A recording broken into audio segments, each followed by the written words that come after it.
आत्मशुद्धि के, आत्मनिरीक्षण के, आत्मसमीक्षा का ये महापर्व प्रारंभ हुआ है। जब तक आत्मसमीक्षा नहीं होती तब तक व्यक्ति संसार में नियम से भटकेगा। और इसीलिए क्षमा से लेके मार्दव, आर्दव, शौच, धर्म, 4 धर्म को हम सुन के आए हैं। क्रोध को बुझाना है तो क्षमा की आहुति देना पड़ेगा।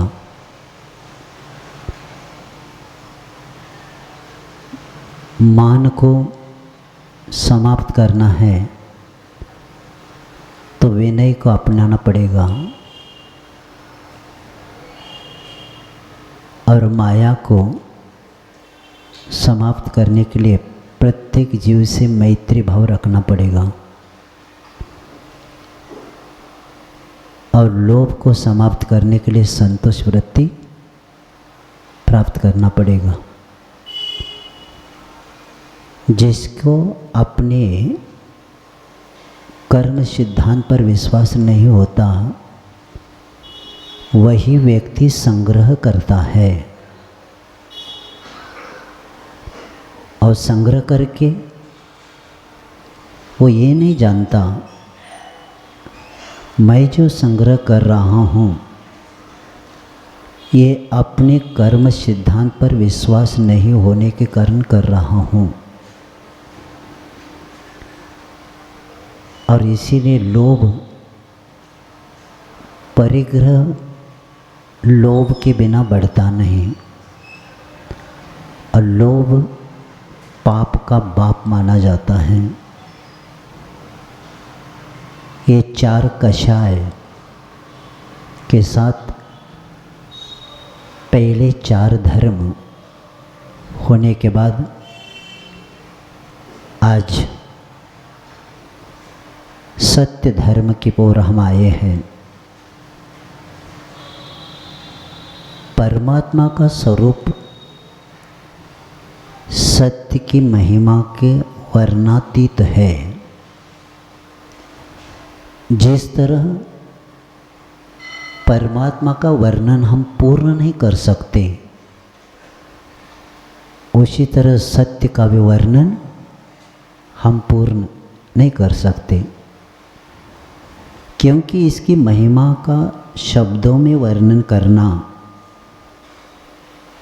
हम लोगों से, मानव के वश की बात नहीं है। जैसे गूंगे को गुड़ दिया जाए और गूंगे को पूछा जाए गुड़ कैसा है, तो गूंगा अपनी अनुभूति शब्दों के द्वारा नहीं बता सकता। थोड़े से एक्टिंग करके इस तरह करेगा बहुत मीठा है, तो जिसे अनुभूति हो जाए, जिसकी इसकी प्रतीति हो जाए वही इसको समझ सकता है। सत्य अत्यंत महान है, विशाल है और व्यापक है। उसकी समग्रता का वर्णन करना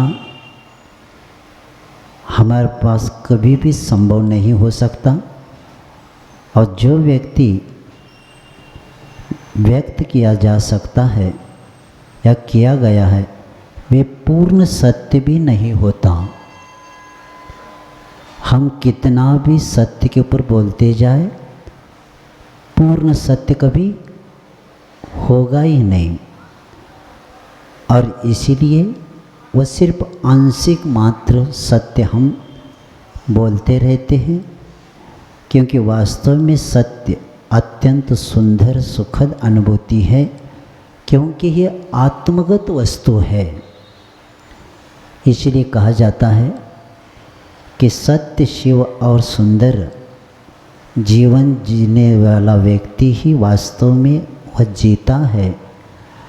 और सत्य, शिव, सुंदर से ही आध्यात्म जीवन की क्रमिक श्रृंखलाएं बढ़ जाती हैं। पहला सत्य हो तो शिव सुंदर बन सकता है। तो ये जीवन जीने की कला जो जीता है वही आध्यात्म जीवन की क्रमिक ये श्रृंखलाएं प्रारंभ कर देता है। और इसीलिए ये कब होगा? जब विषय कषायों का उपशम होगा। असत्य व्यक्ति दो कारण से बोलता है, एक अज्ञान, दूसरा कषाय। असत्य कब बोलता है व्यक्ति? अज्ञान के कारण या कषाय के कारण। इसलिए हमारा अज्ञान चला जाए और हम विषय कषाय हमारे उपशम हो जाए, उसके उपरांत ही सत्य का आत्मा में जागरण होता है। हमारे आत्मा में अभी तक सत्य का जागरण हुआ ही नहीं। अंधकार में हम चल रहे, उजाला में अगर चलते थे तो गंतव्य को प्राप्त कर देते थे। अंधेरे में, असत्य में, विषय कषाय के साथ चलने के कारण अनंत काल से निकले हैं, लेकिन पहुंच नहीं पाए। उसका कारण यही है कि सत्य की एक किरण हमारे जीवन में आ जाए तो समस्त हमारा जीवन में रूपांतरित कर डालता है। एक बार सत्य आ जाए तो हमारा जीवन भी क्या हो जाएगा? परिवर्तन हो जाएगा। लेकिन ये भी याद रखना, ये अज्ञान रूपी अंधकार कितने भी युगों से हो, युगों युगों से अज्ञान रूपी अंधकार भी दुरित तिमिर हंसम, क्या कहते आचार्य ज्ञानार्णव में कहते हैं, सूर्य का उदय होते ही पाप रूपी अंधकार नष्ट होता है। उसी तरह सत्य आ जाए तो हमारा जीवन क्या हो जाएगा? तुरंत युगों युगों से जो अज्ञानता थी, जो असत्य से हम अपना जीवन जी रहे थे, तो वो क्या हो जाएगा? समाप्त हो जाएगा।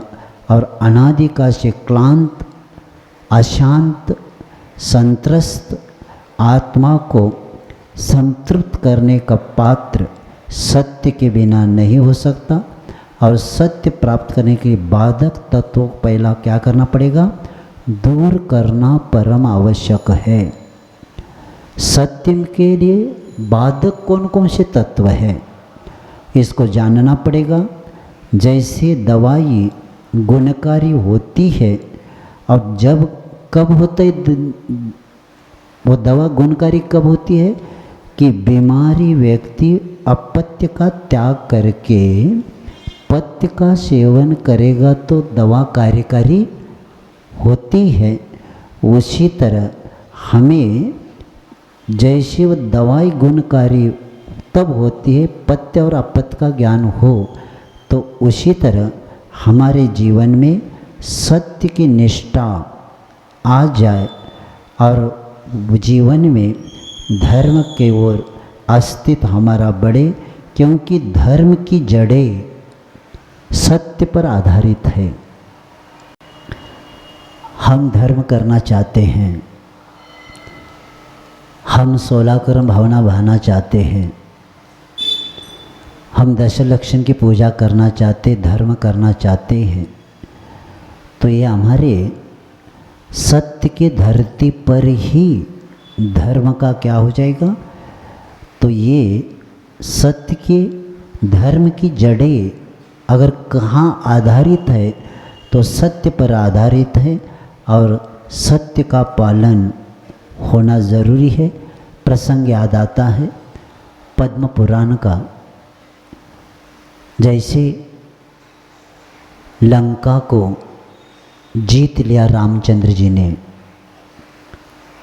जीतने के बाद विभीषण अपने भाई को कितनी बार समझाए, रावण को नहीं समझ पाए, क्योंकि जिन्होंने अपने जीवन में पर स्त्री के ऊपर दृष्टि रखी, इतना नीतिवान रावण भी प्रभावित हो गया भूमि गोचर से।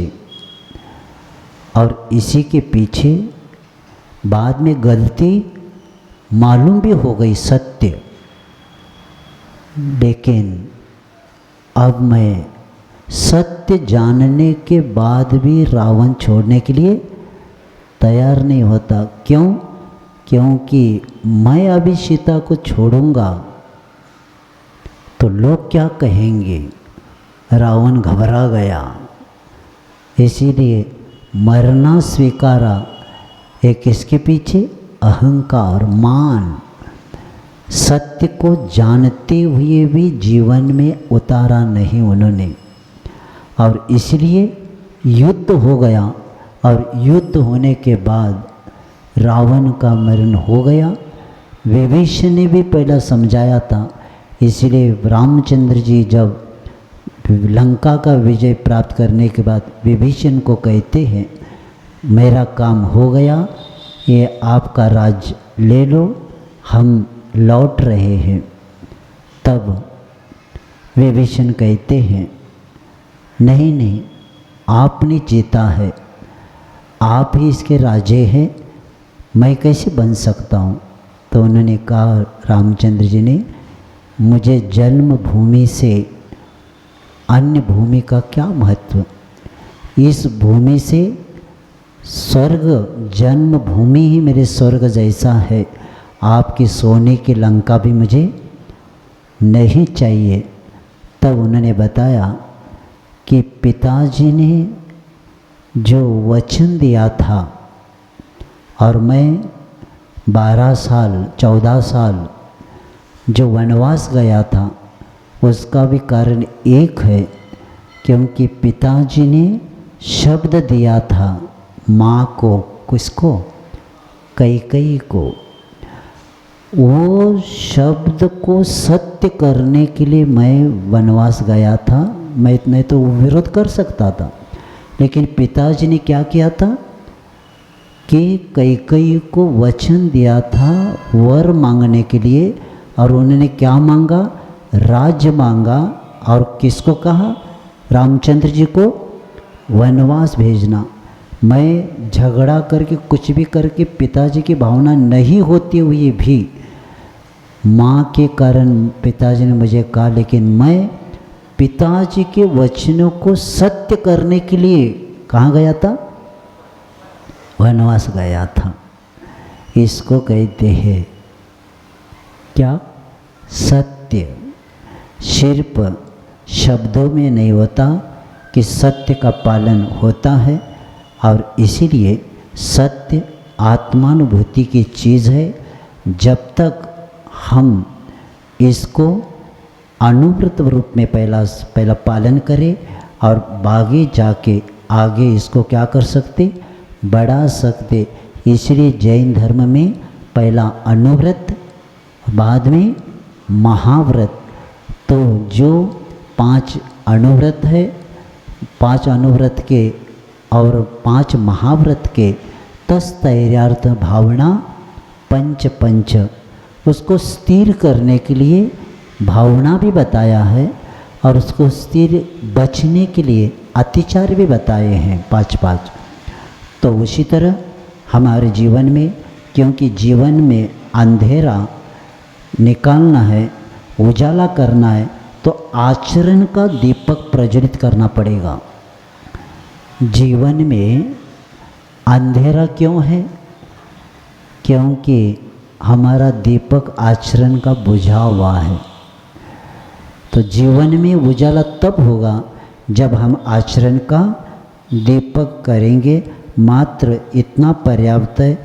फिर बैठे बैठे हम आगे बहुत कुछ रखते, लेकिन हम क्या करते? शास्त्र के समय तो चर्चा करते हैं और शास्त्र से उठ गए, बस। एक प्रसंग याद आता है। पंडित जी शास्त्र स्वाध्याय चल रहा था। 7:30 8 सवा 8:30 बजे थे और उसमें विषय चल रहा था भक्ष अभक्ष का। और उसी समय जब पंडित जी बोल रहे थे, उसी वक्त उसकी बच्ची मंदिर में जाकर दर्शन कर रही थी। तो पंडित जी बता रहे थे बैंगन के बारे में। बैंगन अभक्ष होता है। और जो अभक्ष की चर्चा करने के बाद उसी समय उसके बच्ची ने सुन लिया और बच्ची घर में आ गई और बताया माँ को कि माँ, आज पिताजी बता रहे थे शास्त्र में कि बैंगन खाना नहीं, अभक्ष है। तो माँ सुन लेती है। पंडित जी मंदिर जी से लौटकर घर में आते हैं, हाथ पैर धो के भोजन के लिए बैठ जाते हैं। और उनको एक आदत थी, थाली देखे बिना भोजन शुरू नहीं करते थे। तो थाली में देख लिया, आज बैंगन नहीं था। तो पंडित जी ने कहा, क्या, कहाँ लक्ष्य है तुम्हारा, क्या हुआ, आज बैंगन क्यों नहीं बनाया? नहीं, हमने सुना था, बच्ची बता रही थी कि बैंगन अभक्ष है, तामसिक होता है, खाना नहीं चाहिए, ऐसे आया था।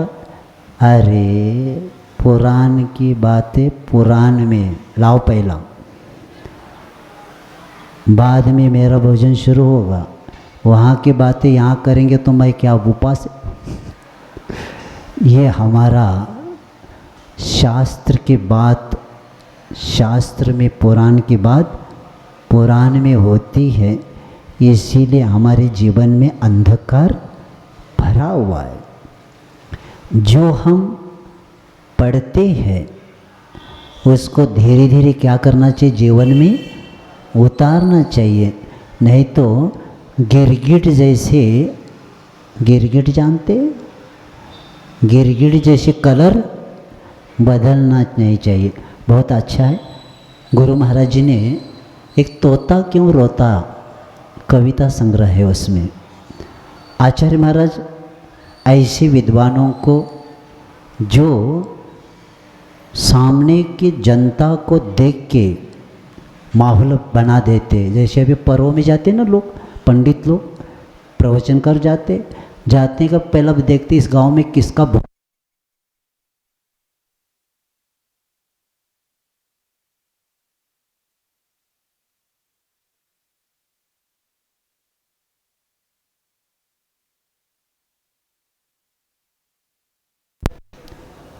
इस गांव में किसका बहुमत है, किसकी मान्यता है, क्योंकि सबको अपने भक्त बनाना है।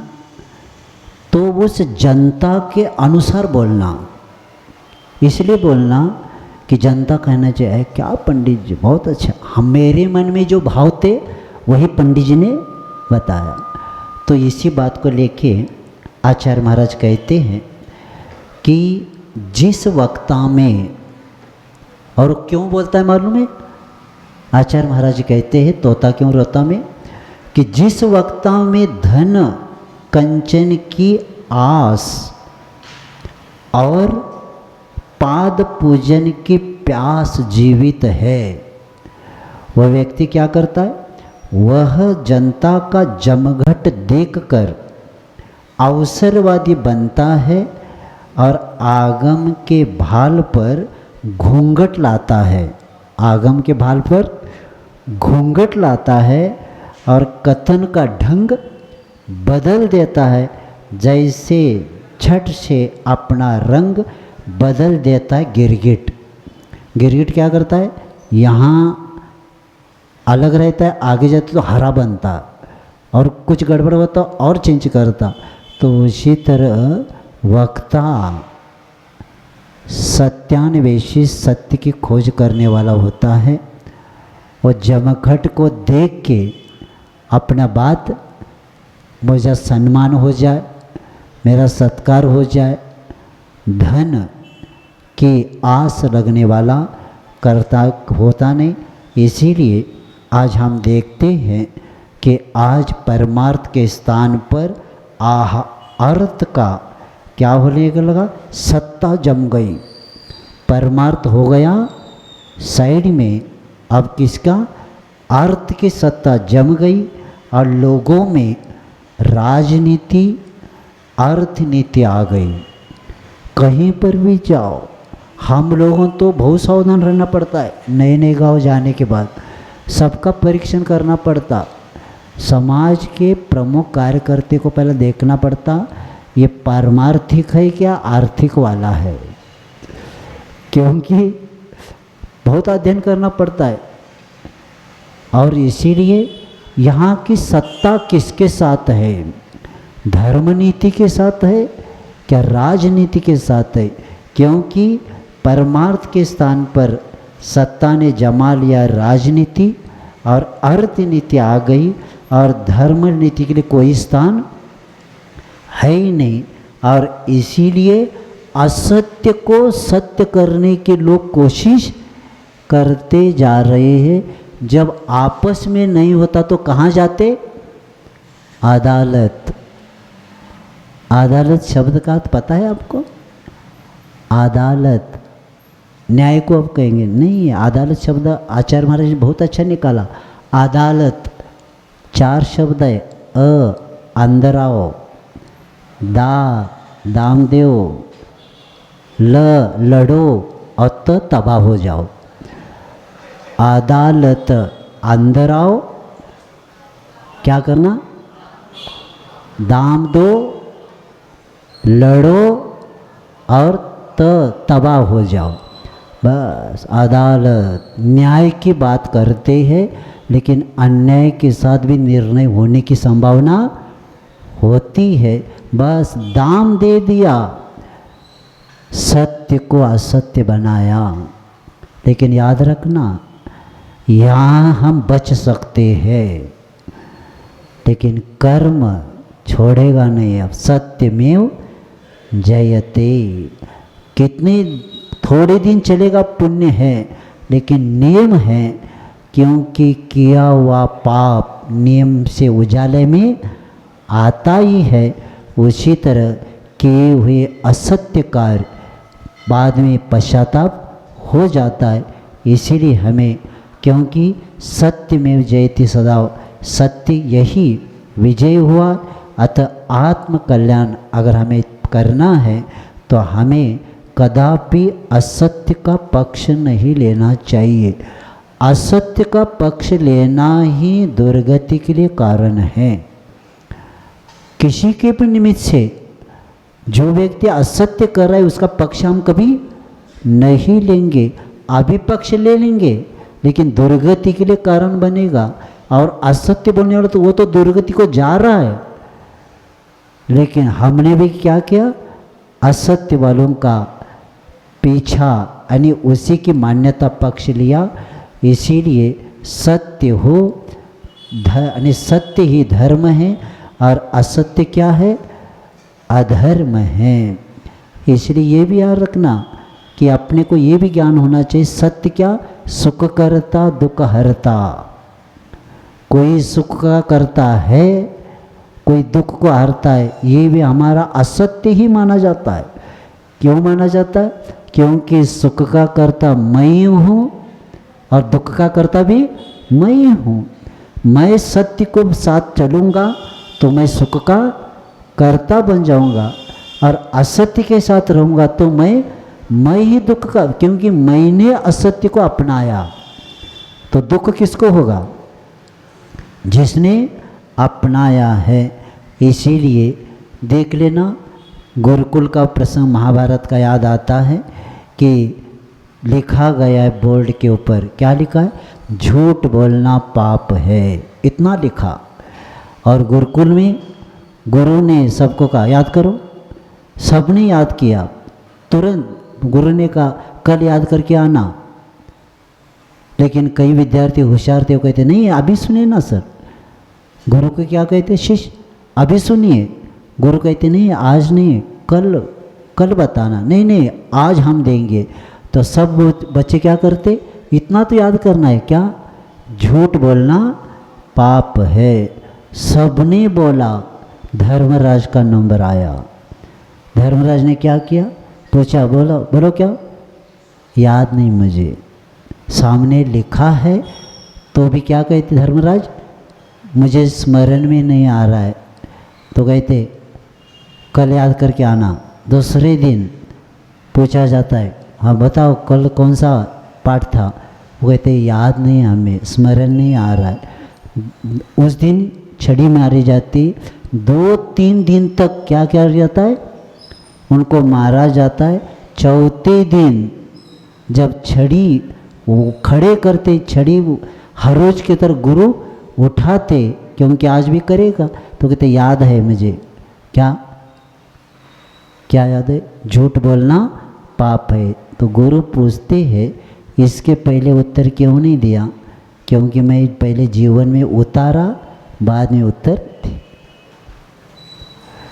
इसको कहते आचरण का दीपक। सत्य क्या है? आचरण का दीपक है। और इसीलिए हमें इसे बचना है। और हमें अपने जीवन में जैसे कल जैसे बताया था, अंधे के बच्चे अंधे, सत्य होते हुए भी ये कहीं बातें ऐसी होती, सत्य होते हुए भी किसी को बुरा लगता है, ऐसे शब्द बोलना भी क्या ये पाप है। ये बुआने अंधे उनके पिताजी थे, लेकिन बच्चों को भी क्या कह दिया? अंधे कह दिया। और इसी के पीछे महाभारत हो गया, क्योंकि आत्म सिद्धि के लिए वचन की शुद्धि भी जरूरी तो होता है। उसके बिना आत्मा की शुद्धि होती ही नहीं। इसलिए आचार्यों ने मूलाचार में कहा है कि वचन की सिद्धि किनकी होती है? जो हित मित मिष्ट बोलते हैं। कैसे बोलते? जग सुहित कर सब अहित कर, सुति सुखद सब संशय हरे। भ्रम रोग हर जिनके वचन, मुख चंद्र ते अमृत झरे। क्योंकि जिनके वचन क्या होते? सुहितकारी, जग के हित के लिए होता है, और सबका अहित को हरने वाले होते। और श्रुति सुखद, ऐसे संशय को हरने वाले होते। और सबसे महत्वपूर्ण भ्रम रोग हर देते। जिनके वचनों से भ्रम रूपी रोग हरे जाते, वही वचन किसका? मुख चंद्र ते अमृत झरे। इसीलिए कहते सत्य वचन को अमृत के वचन कहा गया है। और इसीलिए हमें प्रत्येक शब्द को तोल के मोल के करना है। पहले के वो आता था ना फोन, पहले का बोलते बोलते कहते थे हो गया क्या, जल्दी करो, हो गए, सुनो तो, अरे जल्दी तो करो। क्यों बोलते थे? एक एक पैसे के पीछे, एक एक शब्द के पीछे पैसा लगता था। अभी क्या घंटों घंटों जियो, तुम भी जियो, मुझे भी जीने दो।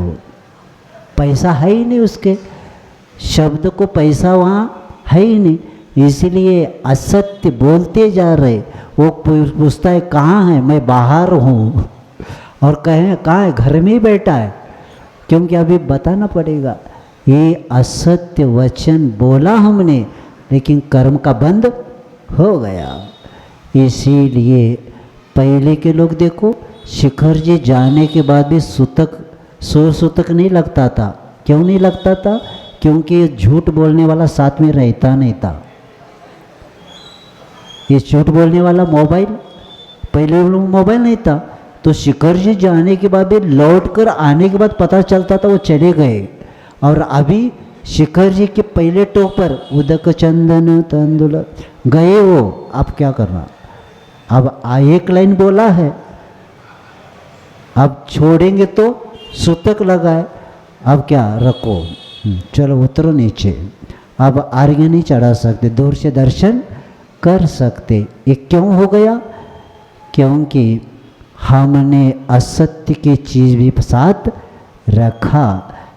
अगर ये नहीं रहता, इसीलिए कई लोगों को मैं कहता हूँ मोबाइल लेके जाना ही नहीं चाहिए तीर्थों की यात्रा के, निर्विकल्प पहला बन जाओ। अरे मंदिर में भी, यहाँ मंदिर में पूजा हो रहा है तो भी बजा रहा है, ये नहीं चौके में भी बजने लगा। अब जैसे मोदी से ज़्यादा काम इनको है। अचानक कुछ आ गया तो विदेश का, इसे तुम परदेशी बन गए। स्वदेशी क्यों नहीं बने आप? क्योंकि परदेशी बनने का कारण है पर संपर्क। स्वदेश में आ जाओ। और स्वदेश में कौन आ सकता है? जो सत्य धर्म का पालन कर सकता है। और ऐसे उस का उद्घाटन एक प्रसंग बनाकर समाप्त करता हूँ।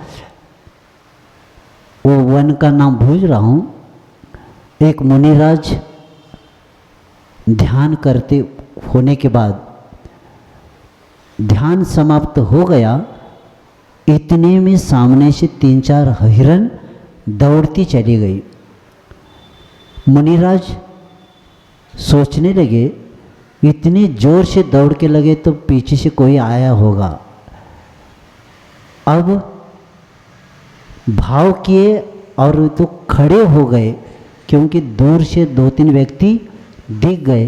तो मुनि महाराज खड़े हो गए, क्योंकि उनको पता था कि ये कुछ पूछेंगे हमें और मेरा व्रत में दोष न लगे। क्योंकि वो पूछेंगे इधर से हिरन गई क्या, तो बताना पड़ेगा। तो मुनिराज ने क्या कहे, खड़े हो गए। और खड़े होने के बाद इतने में वो आगे उसने पूछा कि बाबा हिरन गए कि यहाँ से 2-3? हाँ, मैं जब से खड़ा हूँ तब से कोई हिरन नहीं गई।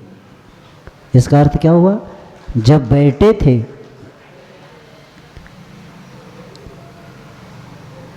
नीचे बैठे थे तब हिरन गई थी, अब खड़े हो गए और कह दिया जब से मैं खड़ा हूँ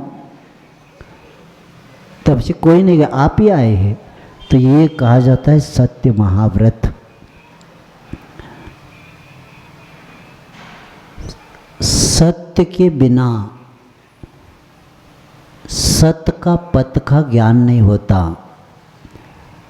और सत्य के बिना कितने भी जीवन में संकट आ जाए, अगर हमारे पास सत्य की निष्ठा है, इसलिए कहा गया है दीप निष्ठा को जले तो आंधियाँ बाधक नहीं होगी। आदमी में लगन हो तो मजबूरियाँ बाधक नहीं होगी।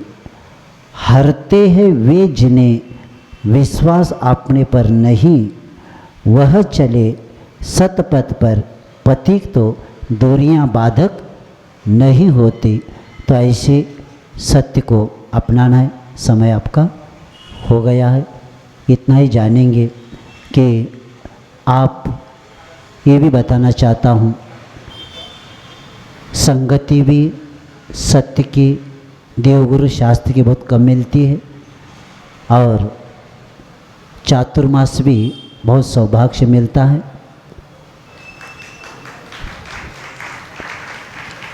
कई लोग अभी भी कह रहे हैं चातुर्मास चल रहा है।